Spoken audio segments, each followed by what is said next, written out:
Hello everyone! It's been a while since I last shared with you because setting my own pottery training studio has really taken up a lot of time. Today, I'd like to share the content from a recent workshop I taught at the Canterbury Potters Association on the basics of glazing. I will cover only two chapters here. They are an introduction to clay coloring media and the glazing process. In the video, I will include my pieces and what glazing techniques I have applied on them. So let's begin. In terms of clay coloring, it can roughly be divided into 6 main categories. First, we'll talk about color slips, colorants, and ungobes. This category is relatively economical, but on the market, the color selection is usually around 48 colors, and the tones are quite bright, a bit like marker pens. Regarding firing temperature, although there are mid-fire and high-fire classifications, in practice, even those labeled as high-fire tend to reach their limit at around 1,240 degrees Celsius. At higher temperatures, the colors become very dark. However, their stability is still better than the oxides we'll discuss next. These materials are usually made from oxides or other metals, so it's not recommended to mix them freely like watercolors, though you can create gradient variations in intensity. In use, they can be applied to greenware or bisqueware. If applied to greenware, it needs to retain some moisture. You can lightly spray water so the color slips adheres better. Many suppliers already prepare color slips called ungobe for you, ready to use. If you want to mix your own, you can use about 90% porcelain or white clay slip and water with 10% colorant, and the colorant should first be dispersed with a small amount of water. Note that colors like blue and green are very strong and should not exceed 3%, while red or brown tones are around 5%. The remaining proportion can be slip or water, depending on your desired effect.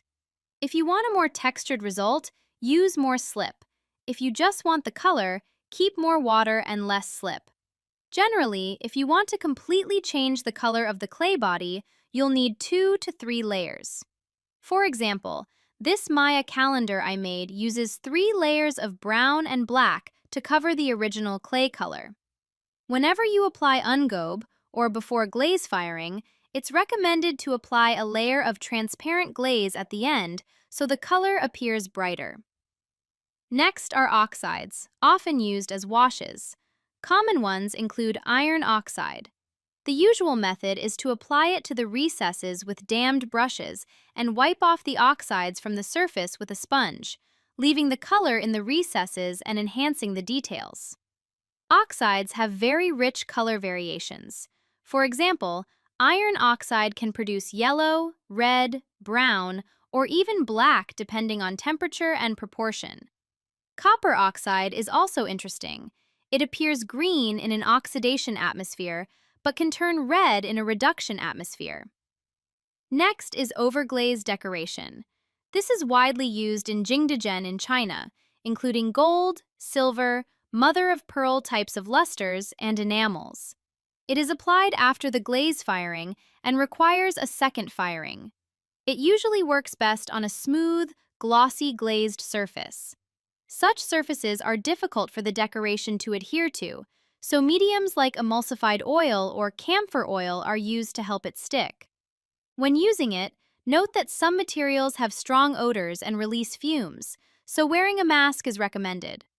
Also, overglaze decoration is not recommended on surfaces that come into direct contact with food, such as the inside of bowls or the rim of cups. If used, it should be limited to the exterior or decorative objects. Next is glaze itself. In terms of composition, it mainly involves 3 components: silica, flux, and alumina. These affect whether the final surface is matte or glossy, as well as firing temperature, high, mid, or low fire, and flow characteristics.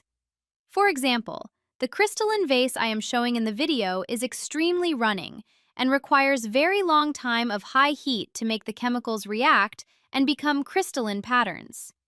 Glaze is typically applied to bisqueware, not greenware. It is especially suitable for the interior of functional ware. When I make tableware, Even if I've used ungobe or underglaze underneath, I still apply a final layer of transparent glossy glaze. This enhances the color and improves food safety. Underglaze and colored glazes can be applied to either greenware or bisqueware. A common misconception is that the foot must be completely clean. In fact, you can apply underglaze or colorants to the base. As long as it's not a glassy glaze, it won't stick to the kiln shelf. Next is decal transfer. This is very common on the market and easy to use, and it can be combined with other decorative methods. Use water and a sponge to gently press it into place, avoiding whipping back and forth. The pattern will be messy if you do that. After it adheres, spray a transparent glaze over it. There are some alternations while applying. One method is to apply a layer of colored engobe on greenware, then apply the decal. Another method is to apply the transfer onto greenware and then go straight into bisque firing, so the image becomes fixed on the body. After bisque firing, you can add more color for variation. After looking at these coloring methods, let's go over some basic steps for glazing. First, the clay body must be clean and dust-free. You can wipe it with a sponge or rinse it with water and let it dry slightly. Second, you can wax the base in advance, especially for detailed work, to avoid difficulty to wipe a clean base later. Different glazing methods require different tools. Dipping requires tongs, pouring requires a banding wheel and a catch basin, brushing requires brushes, and sometimes a small amount of binder can be added to improve adhesion. Spraying requires a spray gun. In terms of techniques, you can use a single material or combine multiple ones. You can also use masking techniques such as tape or masking stickers. Wax can also create reserved areas.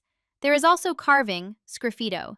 You can apply engobe or underglaze on greenware, then carve through it with a needle or tool to reveal the clay body underneath. You can also carve after bisque firing so glaze fills the carved lines. Some people also use stamps or 3D textured glazes for decoration, which have become popular in recent years. Please review the piece in the video. That's a simple overview for today. Are you already eager to try? You can start preparing some greenware to practice coloring.